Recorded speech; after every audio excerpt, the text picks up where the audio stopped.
Hello,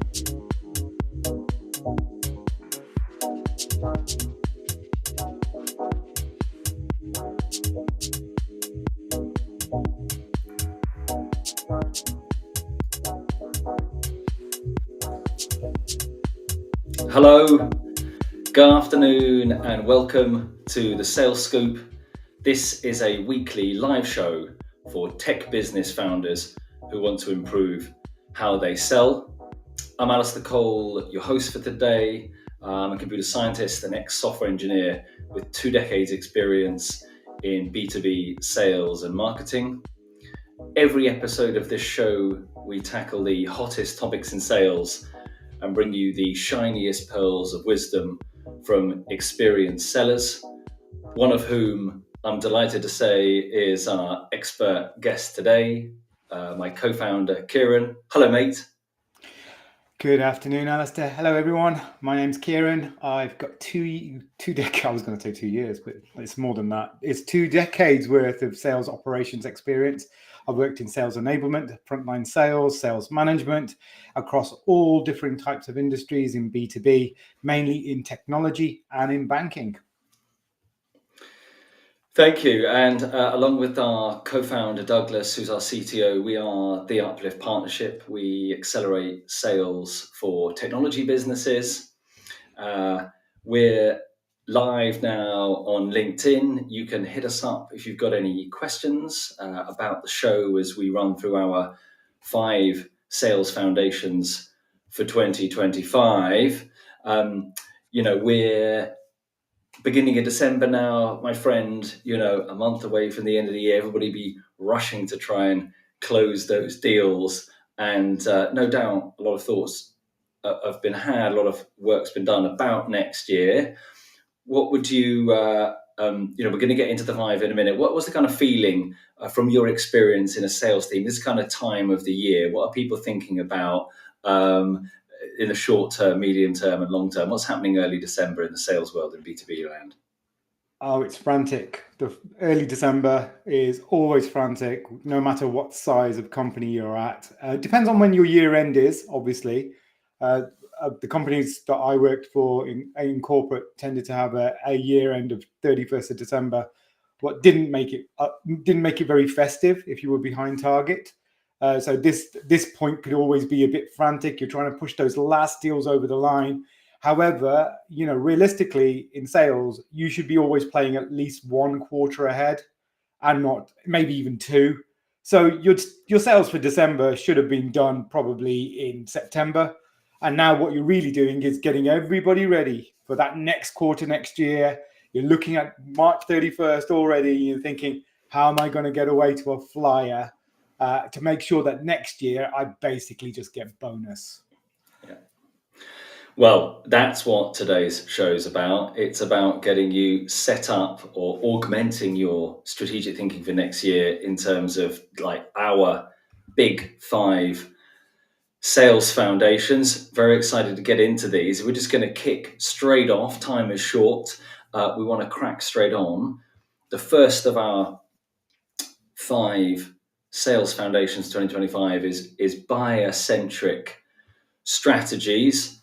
Sounds great. What's your definition of that? What do you come to mean by buyer-centric strategies, Kieran? When I think about buyer-centric strategies, for me, it's thinking about the buyer itself. You're thinking about their needs, their challenges, their pain points. What are they trying to get out of the actual process? The buyer, what do they want? And your job as a seller is to make sure that their journey, that whole strategy, this buyer-centric, everything they do is all about value, and it drives them along as they go through the sales process. Just hearing all of those key phrases that they want to hear, that they know that you understand them. So meaning that you are in tune with your buyer. In tune, aligned with, really putting them at the heart of everything you do. And a lot of the clients we work with, they've started down that track, but they maybe haven't gone as deep as they should. For me, one of the key blockers is just not getting enough information, not enough deep understanding about the buyer. That's a research component. and also not being agile enough along the way to adapt to changes. If in order to have a buyer-centric strategy, are there any challenges that might get in the way, or any blockers that you can think of that might stop people putting the buyer right at the heart of their strategy? Well, it's easy to forget them. I think sometimes as a salesperson or as a company, you kind of forget the buyer. Some points you're too busy, and especially if you're selling a piece of technology that you can't really be adapted too much to the buyer's needs. So you find yourself trying to sell what you have, and you don't really listen to the buyer. And you're scared what the buyer might tell you. They might tell you something about your product that means you might have to change things, or and you don't want to hear that. So thus you go down this selling process where you're just educating continuously, and you're not really listening for feedback. And that is a danger. It's a massive danger. Also, I found as well that a lot of companies have done this piece of work at the start. However, a couple of years down the line, and it should be revisited regular, but some companies haven't revisited it since they started. And things have changed, as you know yourself. Yeah, I think that's a great shout. Buyers are constantly evolving, right? The people who are going to buy your product are the ones who are going to, or your buyer's buyer. These things are changing rapidly. The demographics and dynamics of B2B buyers is changing.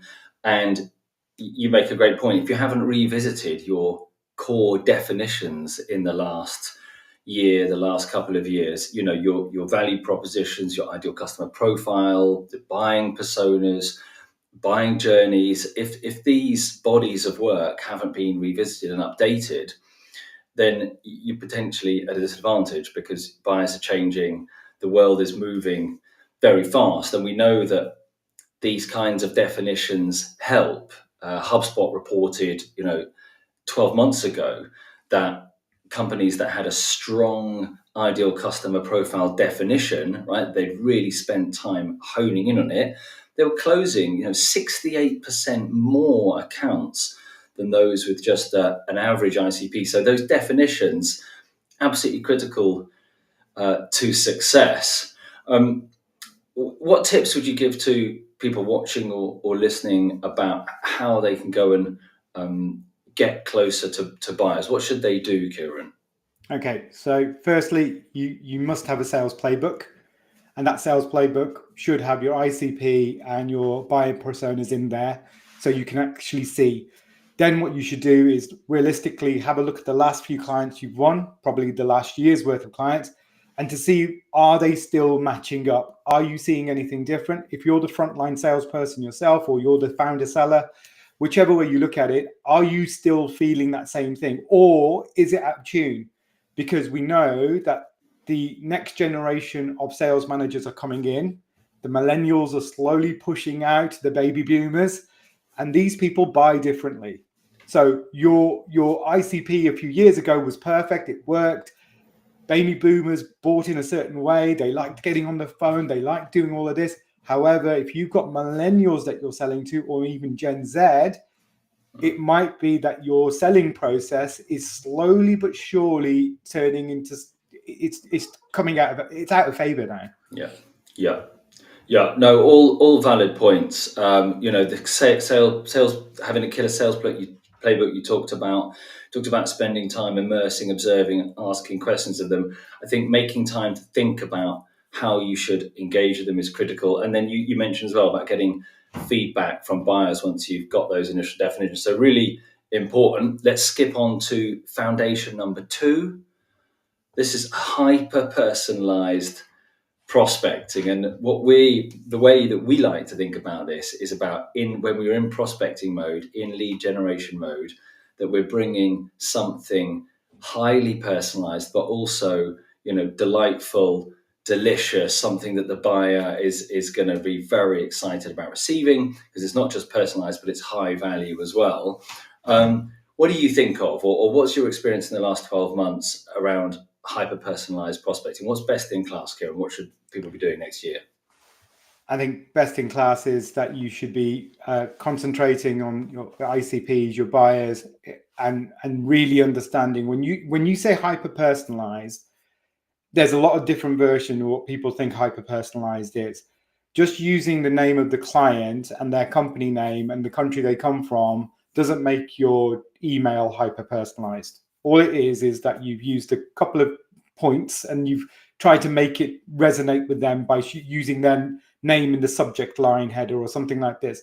And this is where I think people are getting lost with hyper personalized. What hyper personalized means is that you've really thought about this client and you've done something that is going to hit home with them because you've really researched them and you've got down to the bare bones of what they really want. So you're thinking about them. That's hyper personalized. Personalized, or some of those personalizations, that's not hyper personalized. So don't get the two confused. Hyper personalized is coming, my friends, because that's what the buyer expects. And with technology now, realistically, your websites, your outreach can be maybe not hyper personalized, but definitely personalized to them in the way that they already know that at least you know who I am and at least you know what I want. And that's what's expected out there, really. Yeah. Well, you talk about expectations. 87% of buyers expecting to be delighted before and after purchase. So the pressure is absolutely on. And the truth is that if you can do that research in that buyer-centric strategy alignment piece, you can get enough information about targets that you can in your prospecting go out with assets and sales toolkits and marketing materials that have been heavily personalized for the prospect and their company and what they've said in social media. So there are cues and data out there that can be used and pulled in automatically. We use a lot of these to create our assets, and the icing on the cake does need to be the human touch, the intro that's written by a human. But a lot of that personalization can be done by tools and automation. So, we talked about collecting quality data to create high-personalized prospecting. It's about researching, making that content, and then, distributing it dynamically. And then the last bit is about, enabling outcomes. When you do send something fantastic to a buyer that is tailored for them and what they've said online recently, then you've got to make sure that there is a clear call to action so that they can go and follow up immediately, and you see some positive results on that. The third foundation for today is stellar self-service. Increasingly buyers want to self-serve. They want to go and do their research. It was exacerbated by the pandemic. What's best in class self-service from your point of view, Kieran, if we're talking about a kind of B2B SaaS platform? If you're talking B2B, realistically, your website, it hasn't changed, but I just think your website now is probably more important than it's ever been. And tell you the truth, a lot of the websites I look at, they don't seem to be the most important thing, because self-service is that's where the customer's going to get their information about your product from. So realistically, best in class, you're going to have a chat bot on there that is straight away interacting with the person. That's pretty much your sales assistant who is at that shop front when somebody comes in and wants to buy a new pair of shoes. That's what your chat bot's supposed to be doing. It's there to assist. It's not there to sell. It's there to help and guide the sale. And that's what, when people are coming to a website, they don't want to be hit with things, buy now, buy now, buy now. They're there to investigate and get their own information so they feel comfortable in purchasing from you. Now that's stellar self-service. Now, does your website actually do that? And are you supporting that? Or is your website just basically, what websites used to be 10 years ago or 5 years ago? Tell you the truth, now websites need to adapt. And it's also bringing it back into hyper-personalization, because when somebody lands onto your website, they want to feel like that website was created for them. And with the tools out there now, realistically, that's how your website should be. Yeah, completely. Everything from buyer persona designed landing pages that are kind of generic, but then can be tailored with a bit of technology, a little bit of magic from email or DM, and those tools that sit, on your website or in your social media platforms. Their access to those tools has to be ubiquitous. We're seeing a real rise or a real success with ROI calculators with some of our clients. Those are a fantastic way to let people play and see how much benefit, how much value they could get from your solution. Self-service, absolutely critical, right? And, if you're an early stage technology business, you're probably down here in the bottom left-hand corner. You really want to be moving up to the top left with a technology-led self-service, because that's a lower cost of sale. If you are a more traditional technology business selling, professional service, then you're going to have a larger sales team over on the right-hand side. And depending on where the kind of business that you're running will determine where you will be on this chart, and also where you'd want to move to next. And if you're thinking about what kinds of self-service capability you should be building, then we're talking about the product UI and, like Kieran said, website and landing pages to start with. But you quickly moving on to guided onboarding, tours, sales purchase automation, and beyond. So there's lots of different areas of self-service that you should be adding to your website and your digital footprint, so that it's absolutely stellar, because enabling those high quality qualified inbound leads, they are gold dust, right, my friend? Those are the Glengarry leads that come in, and the better your self-service, the better qualified and the further along those leads are progressed. Mm-hmm, definitely. So yes, so identifying the right approach for you, depending on what kind of business you're running and how far along your self-service capability is, benchmarking the maturity of your digital tools, and then creating a roadmap is what's next on the self-service journey. Our fourth foundation for sales for next year is about dynamic deal closing. Obviously, we're talking more the larger end, complex sales. What do you think of, my friend, when you think of companies being dynamic in their deal closing, Kieran? I think dynamic deal closing comes down to understanding the customer and understanding where they are actually in their process of purchasing. So when it comes to that dynamic part of doing your deal closing is, do you understand the stakeholder analysis, where people are and what they need to help them facilitate that sale? So that's what they're doing. The buyers are looking at the seller to help me purchase your product. Let me make sure that this is the right thing to do. And that's what deal qualification is there for. And dynamic meaning is that you are able to change to the customer's understanding. And if they require a piece of, and remember, we're talking about heavy selling here. So we're talking about something that's going to probably take a few months. We're talking, you'll have an understanding of a stakeholder of analysis. You've got multiple players in the game. Each one of those people are individuals on their own personal journey to understand on how to purchase your product. And being dynamic means that you know exactly where everybody is, not that you're just sending the one PDF that you made for the main stakeholder to everybody and you're just hoping they all get it. Yeah, no, that's it. That's a great shout, because it is about collecting all the right people, the key stakeholders, the buying personas, whether they're a champion, a blocker, and an internal influencer. There's, larger complex groups have lots of different stakeholders. They all need to be satisfied and looked after. You talked about deal qualification there. And our flagship SaaS platform is Revenue Coach. It is a personalized sales coach for the price of a coffee. It plugs into your CRM and provides personalized sales coaching. You can use it for free at the moment at revenuecoach.ai.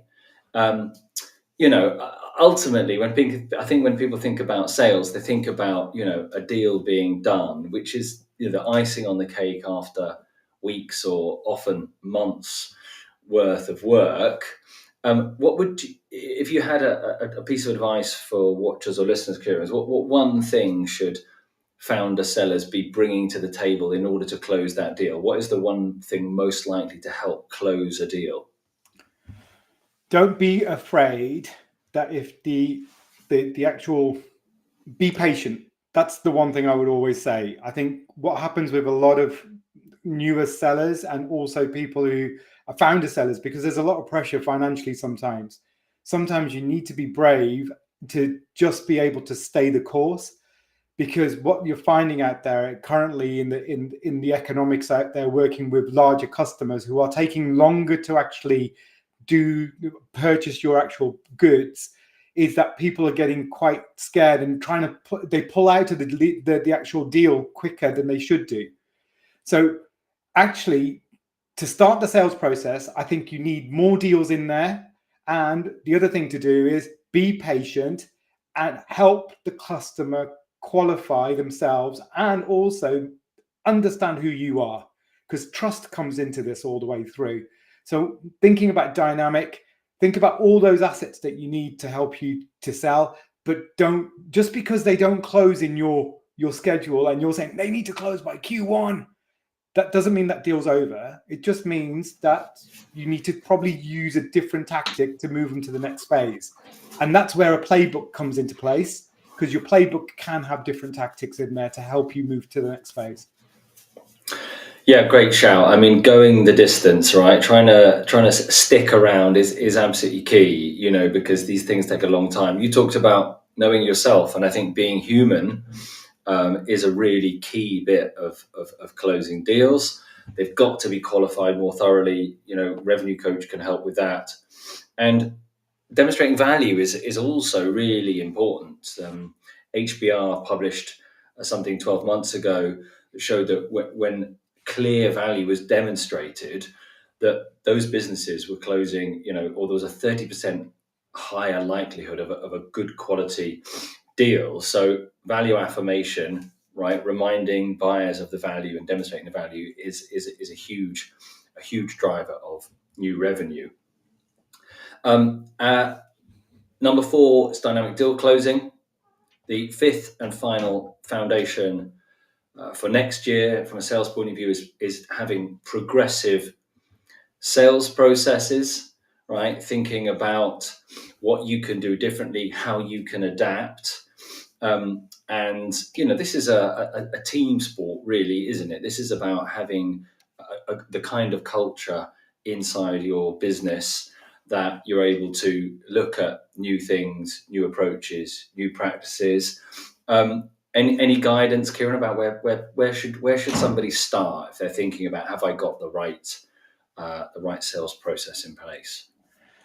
Yeah. So again, I think it basically, number 5 is a combination of all of the ones that we've had before. Realistically, your sales process is constantly adapting. It is dynamic. It is constantly changing depending on the buyer who comes in. Try not to have one sales process for everybody. Think about every buyer as their own journey. And yes, you might have phases in there, but different ICPs or different buying personas will take a different journey at different points. And you need to make sure that you have thought about all those touch points along the way. And depending on where somebody is, you need to get to them. Now, a lot of that can be automized now, especially with AI and a lot of the technologies out there. So you need to make sure that your technology stack is up to what your customers want. So that comes from your website, that comes from your deal qualification method, or the content you're creating. Is everything in the right place? And are the customers getting it at the right time, at the right point? Because if they're not, you're missing a trick.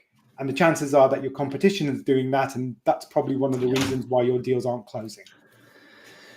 Yeah, right time, right place, kind of right message is really important. And, in terms of being progressive, it's about, rewriting or reconsidering the funnel mix for 2025. What is the right funnel mix for each of your buying personas next year?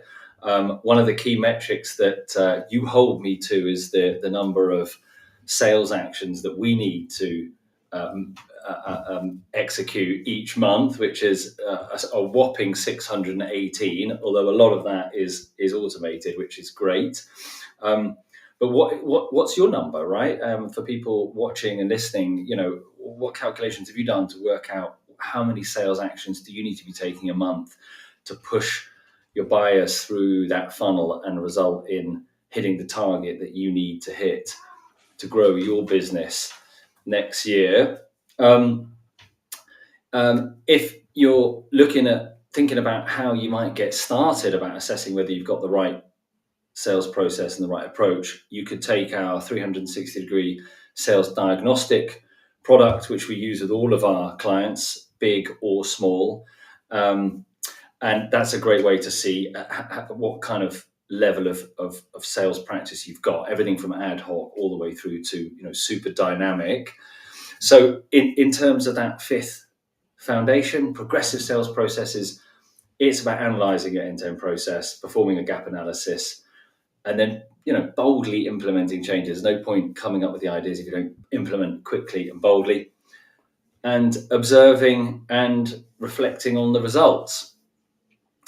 So that's it. Those are our 5 sales foundations for 2025. Buyer-centric strategies, putting the buyer first, hyper-personalized prospecting, data-fueled, a stellar self-service allowing buyers to educate and inform themselves and engage with your sales team, dynamic deal closing, so you're adaptable, landing those bigger fish, and then progressive sales processes, thinking about how you should be different in 2025 than you were last year. All of these 5 foundations we expand upon and provide more context about why we've chosen them in a new white paper that will be published this afternoon. People who've registered for this event will get exclusive early password protected access that we'll share with you via LinkedIn, a DM later today.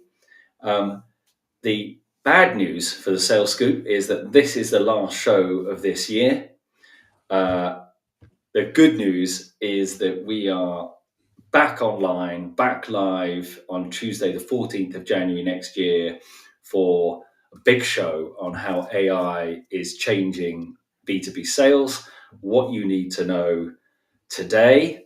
And on that, we'll be sharing our research over the last 2 months into the state of AI and how it's enabling B2B selling. We have a map of the latest and greatest tools and technologies that we've used and others that we are experimenting with. So we'll be able to share all of that with you on Tuesday, the 14th of January.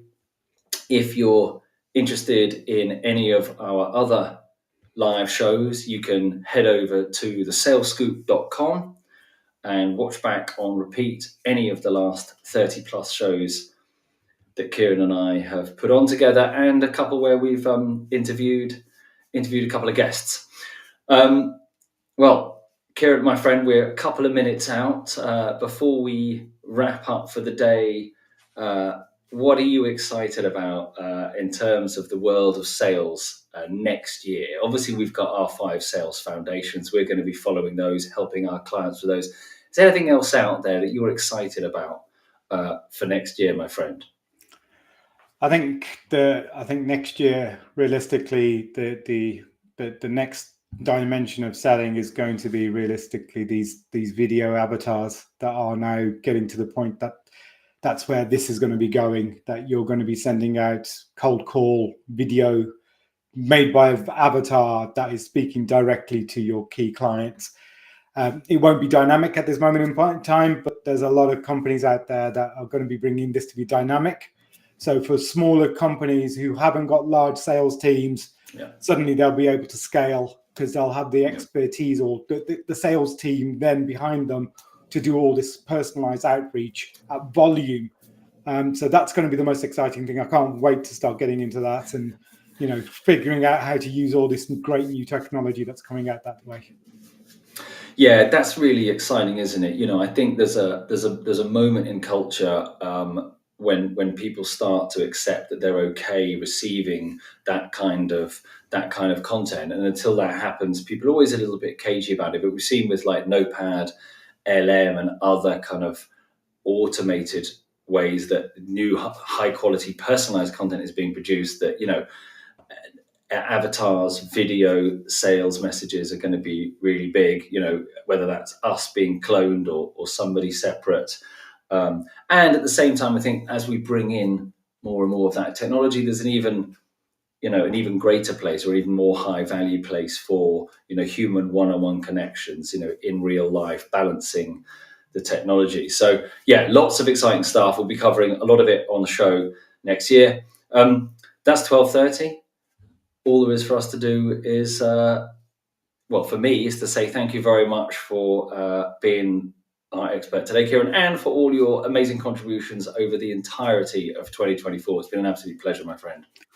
Thank you very much, Alistair. Thank you very much, everybody, for listening and watching us this year, and have a great end of the year. Close loads of business, and we'll see you early in the new year. See you in the new year. Bye, everybody. Bye.